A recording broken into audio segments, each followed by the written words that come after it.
தகுதிக்கு மீறி கடனும் வாங்காதீர், யாருக்கும் வாங்கியும் கொடுக்காதீர். பணம்தான் மிகப்பெரிய பகையை உண்டாக்குகிறது.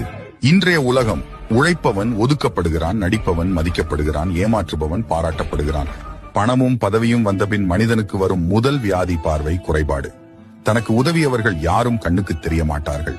வாழ்க்கையில் யாரும் கற்றுத்தராத சில பாடத்தை தனிமை புரிய வைத்து விடுகிறது.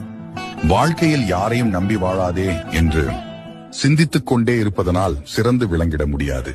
சிந்தனையை செயல்படுத்தினால் மட்டுமே சிறப்படைய முடியும். ஓடி ஓடி உழைத்து ஓய்ந்த பிறகுதான் தெரிகிறது தவறவிட்ட ஆரோக்கியம்தான் உண்மையான செல்வம் என்று. வாய்ப்புகள் விலகிப் போவதை எண்ணி கலங்கி நிற்காதே. எல்லாம் நன்மைக்கே என்று எண்ணி தொடர்ந்து விடாமுயற்சி செய். நீ இழந்ததை விட மிகப்பெரிய வெற்றி உனக்காக காத்திருக்கும். கஷ்டங்களும் நிரந்தரமில்லை, கஷ்டப்படுத்தியவர்களும் நிரந்தரமில்லை. நிரந்தரமில்லாத உலகத்தில் காயங்களை நினைத்து கலங்காதே.